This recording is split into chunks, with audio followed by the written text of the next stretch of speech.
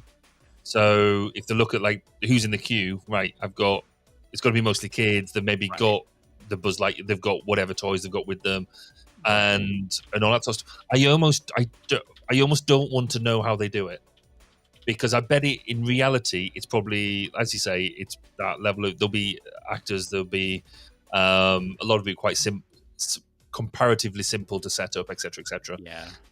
But the effect is just brilliant. I think it's really, really impressive, and I've been quite blown away by it, and makes me almost want to go to Disney in the States.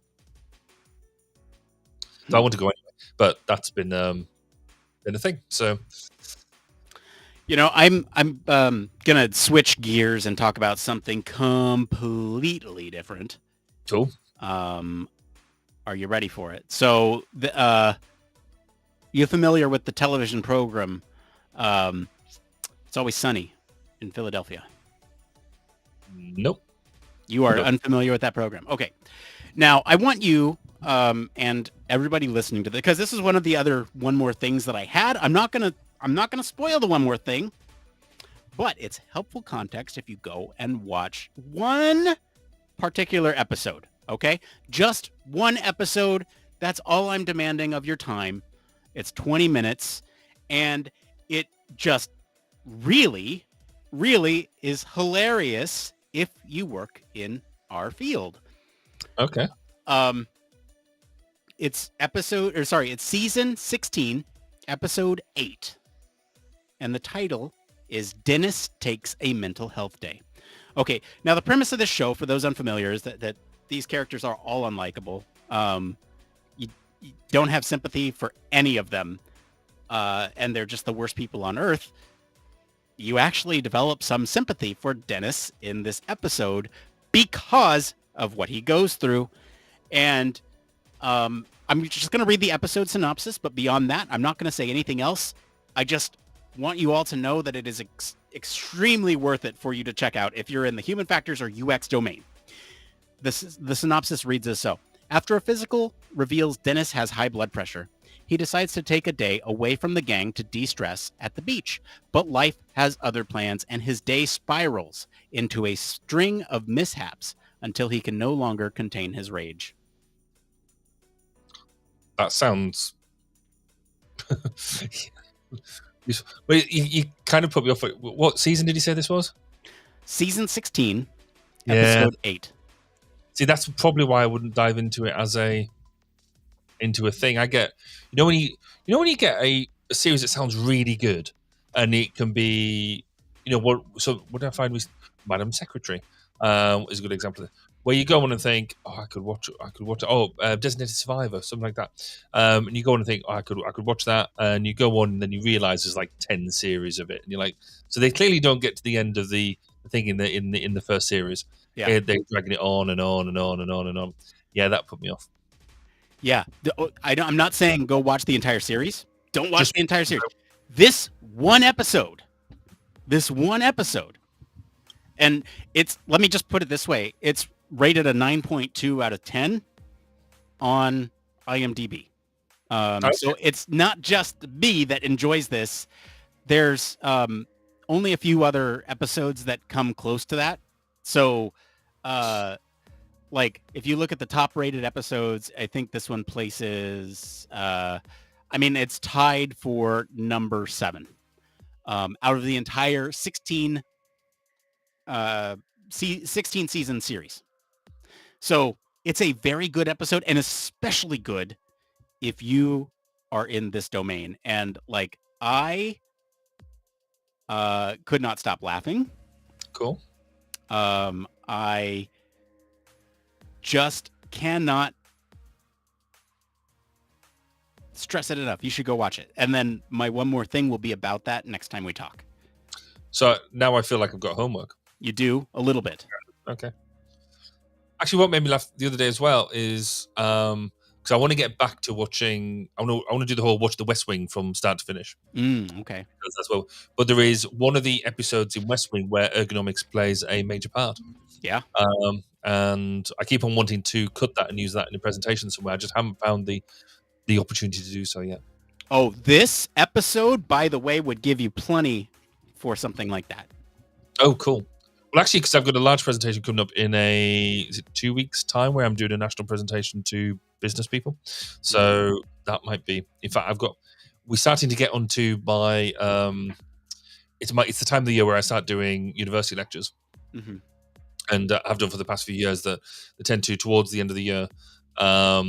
I'll go and do lectures at universities about what it's like to do human factors in industry, and try to encourage people down the human factors route rather than just your psychology or whatever. So yes, if it's got content for that as well, then I might go and partake in some of that for that. Yeah. Hey, I'm going to call an audible here, and we're going to talk production really quick, Barry. Is that okay with you? That works for me. We had initially said before HFES that we would meet 2 times for shows, one of which would have been last week, one of which would have been next week. However, we are meeting this week. I'm wondering if, because I want to still drive the excitement, and I'm wondering if we do a hangout. Instead of a regular episode, we just do a hangout next week. Talk HFES, talk production for HFES, preview some things, and use that as part of the HFES live stream in some ways. Like, yeah, I think that could be good. And it would be great to like promote and say, hey, this is the HFES prep hour. Like, call all your friends. What do you want to see from the conference? Give us ideas. So that way we can go out and get some of this stuff for the conference. I would love that. Have it an interactive medium. Maybe put out a couple calls on LinkedIn. So that way next Thursday, we do that. What do you think? That could be quite useful as well, because I might hijack it to a slight extent. Because on the Friday, I'm doing a team day, so I've got all of my team all in one place on Friday, and so I might see if we can think of some ideas that I could do with the team in sort of team building type activity. I've got some things that I want to do, and I might have even got some of the Imagineering Lego to do that with. But I've only got one set of it. I might need to get a few more sets of it to make it work properly. But I haven't had an opportunity to use that, so I'll be bringing the Lego out. But if anybody's got any ideas about what other things we could do as a team building human factors type activities, I've got an afternoon to fill. Cool. So maybe talk about that as well. Cool. So, all right. We'll plan on next week, but no show. We'll do a hangout. If you're watching us now, join us then. And I mean, if you're here now, let us know what you want to know from HFES. We'll try our best to get it. But that'll be kind of like an HFES prep show. And it'll be just all about everything that we can expect from the conference. And it'll be a little bit different from our normal format. We'll have the music probably going the entire time. But, you know. So what timings? Because are we just going to do an hour or? No, let's do the same. I mean, if we run out of steam, we can just end early. But like, let's plan on the same time. We'll start at the normal pre-show time, and then we'll just go until we feel like we have enough, or we'll hit the 2-hour cap and we'll be done. Cool. But at least we'll have a plan in place. Not like we don't have a plan already. We have some things planned. Okay. Right. Honest. Yeah. Okay. Yeah. Wait. Did I didn't look the right way. Right. Yeah. Yeah. Yeah. Okay. Cool. Yeah. What is the plan? Let's see. I have 2 interviews scheduled. But I also have like a lot of other segment ideas that I'm talking about with our team at the lab tomorrow. So has all the keynotes and stuff been published yet? It must have been. TBD. Oh yeah, I mean like the program's been published. Whether or not we have access to that's a question. Have a look. We can do all this next week, Barry. I can do. I'm just vaguely, especially because this is the one I was hoping to come to, and I'm not actually going to, which is annoying because there was a number of reasons I wanted to go to Washington. But I want to get into, hopefully, I think I'm going to have to say it next year now, is I do want to get a visit to the States next year. Good. I would love to see you there. Well, look, if part of the reason why I lost a little steam this year is because I was really hoping that you'd make it out.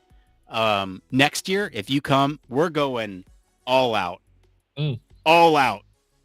Well, hopefully, I mean, this year I think I severely understroke, overestimated time that was going to be taken up on the things I'm doing this year, and which is just on me.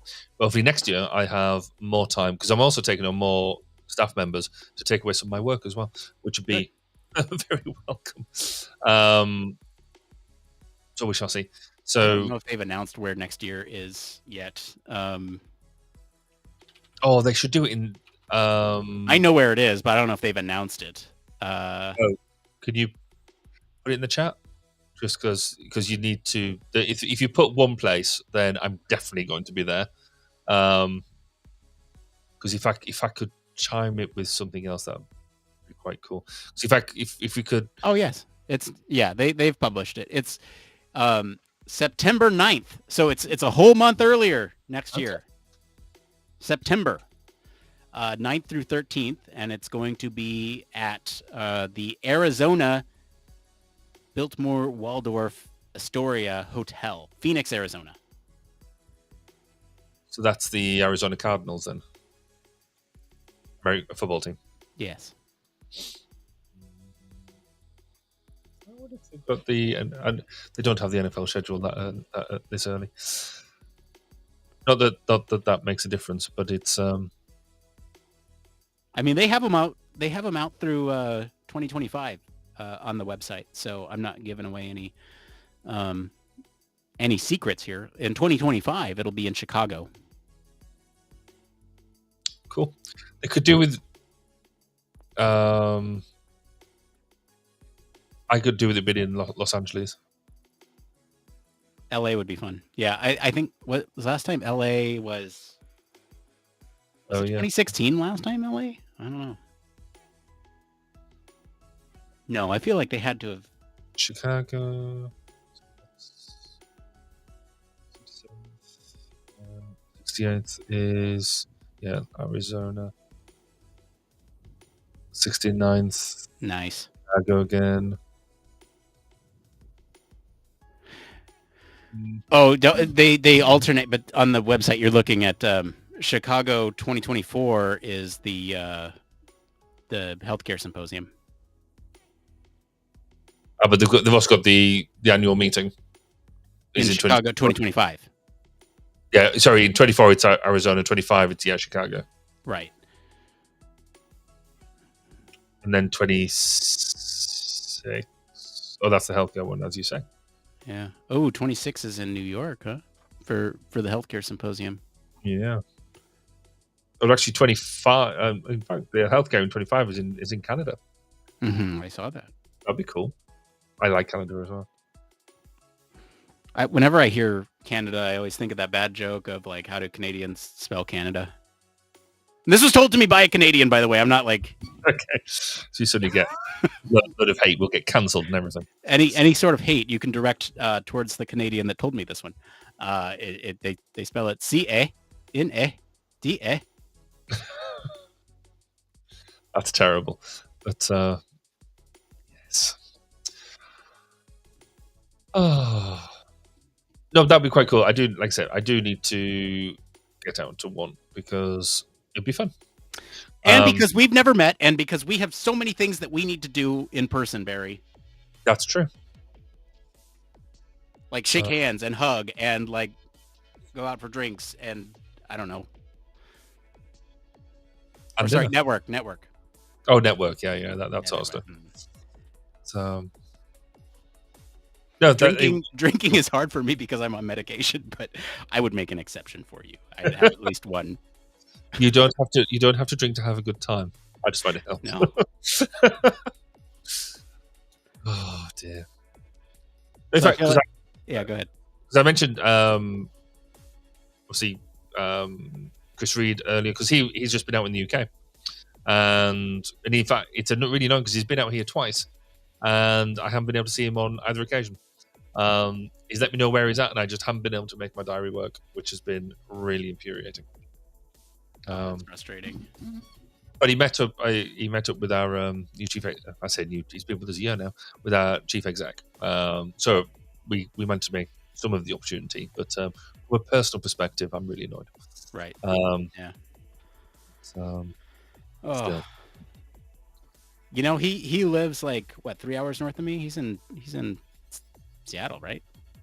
Yes. Yeah. Yeah. So, but then he's one of these characters. I don't know how much time he actually spends there. Ends there. Yeah. He's here, there, and everywhere, isn't he? Because hasn't he just been given a new award of some description? Probably. I barely sure I saw that. Wait, caller, I shall find out.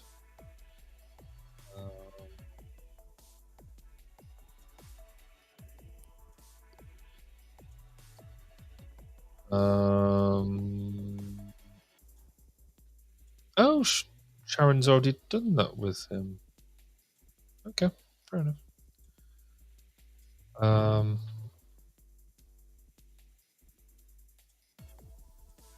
Oh, I thought it would come up.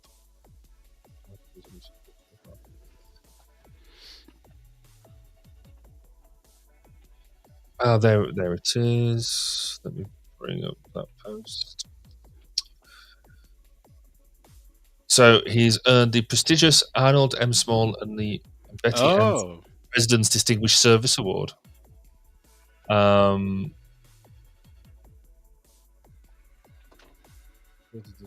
Awards I've heard of.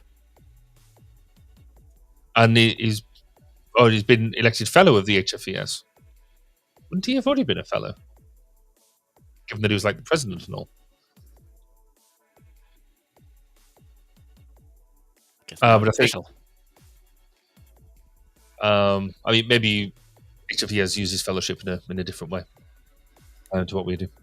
Because in CIHF you can apply to become a fellow, and as long as you're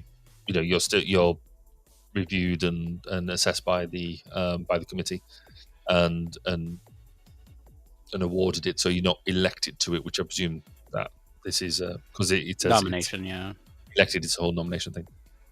So, yes, because I'm a fellow. Just saying. So theoretically, I could apply, but I'm not a member. So they have to be a member first. Nope. Oh. You could apply, and because it's the way I did it, because I'd been working in ergonomics for over 10 years before I joined the CIHF, or the IHF as it was then. And so I was going to apply as a straight up member, and then I was advised to apply because of my service and experience and stuff. There was like, why don't you apply to become a fellow? Which has, well, it's more fool me to a certain extent because it's more expensive, and when you do that, so I went down that route. Amazing. Well, I like to think I am. Yes, thank you for pointing it out. Yeah. But yeah, no. So with your experience, you could apply, and you fill out the paperwork, and it's actually in some ways. So if you join to become a member, you then have to have your logbook. You have to have your experiences all written up and all that sort of stuff, as you would for any sort of continuing professional development thing. It's slightly more stringent, and so you have to have that written up in order to apply to show that you do the full range of 5. Do the thing, yeah. Whereas with a fellow, the idea is that you're, I guess, presumably, because of your level of service, length of service, then you are a bit better known. And it should be slightly more of, yeah, of course, they should be a fellow, rather than having to go out and do you still have to do a body of proof, right. But it's a slightly broader format because you should have contributed to human factors. By the way, I just love the testimonial on the Chartered Institute website. This is a great career milestone for me. Survey responder, CIHF fellow. Where's that at? Hang on, I'll get it ready for you.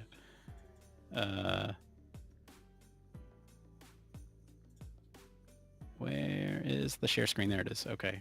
Yeah, we got just a couple minutes left here, but I do want to show you this. Let's see. There's that. Yeah, I'm on the Chartered Institute website. Let me share my screen. There it is. You scroll down here. Oh, membership. Yep. This is a great career milestone for me. Survey responder. Oh man. It's that testimonial there. That's one of the things I should have put in my one more thing, because actually we're doing a career member survey at the moment, and it's interesting because I don't know, I'm very naive. I would have thought that anybody and everybody would want to eagerly input into the future of the institute. That's so not the case. So I'm currently on a big drive at the moment to try and encourage people to fill out the survey. So if you're use this platform, if you're listening and you haven't filled out your survey yet, fill out your survey. Fill out your survey. It's a personal email from me, which was a surprise to me when I received it. And so I got an email to Barry Kirby from Barry Kirby, the president. Hey, Barry Kirby. I'm Barry Kirby, president of the Chartered Institute. But I put that into a LinkedIn post. I think I saw that one. And I was just surprised as anybody else. But which I obviously did know that it was going out. But right. Well, dude, like right at 4:01, I yawned, which means my body is ready to sign off. So I think we'll end it there. We'll be back next week to do a whole prep show on HFES. Join us then. And of course, if you're going to be at HFES, stop by the booth. Say hi. I'll be there. Heidi will be there in person. And Barry will be supporting remotely. We'll have a couple folks from the lab there as well. So please do stop by, say hi, grab a sticker. I have them here, but they will be there with me. And buy merch. Buy merch. Look sexy at the conference. All that stuff. All right. Until next week. We'll see you then. Bye, everybody. Bye-bye. Bye. Are you tired of boring lectures and textbooks on human factors and UX? Well, grab your headphones and get ready for a wild ride with the Human Factors Minute podcast. Each minute is like a mini crash course packed with valuable insights and information on various organizations, conferences, usability methods, theories, models, certifications, tools, and much more. We'll take you on a journey through the fascinating world of human factors, from the ancient history to the latest trends and developments. Listen in as we explore the field and discover new ways to enhance the user experience. From the Think Aloud protocol to the critical incident technique, focus groups, iterative design, we'll make sure that you're the smartest person in the room. Tune in on the 10th, the 20th, and the last day of every month for a new and interesting tidbit related to human factors. Don't miss out on the Human Factors Minute podcast, your ultimate source for all things human factors. Human Factors Cast brings you the best in human factors news, interviews, conference coverage, and overall fun conversations into each and every episode we produce. But we can't do it without you. The Human Factors Cast network is 100% listener supported. All the funds that go into running the show come from our listeners. Our patrons are our priority, and we want to ensure we're giving back to you for supporting us. Pledges start at just $1 per month and include rewards like access to our monthly Q&As with the hosts, personalized professional reviews, and access to the full library of Human Factors Minute, a weekly podcast where the hosts break down unique, obscure, and interesting human factors topics in just 1 minute. Patreon rewards are always evolving, so stop by patreon.com/humanfactorscast to see what support level may be right for you. Thank you, and remember,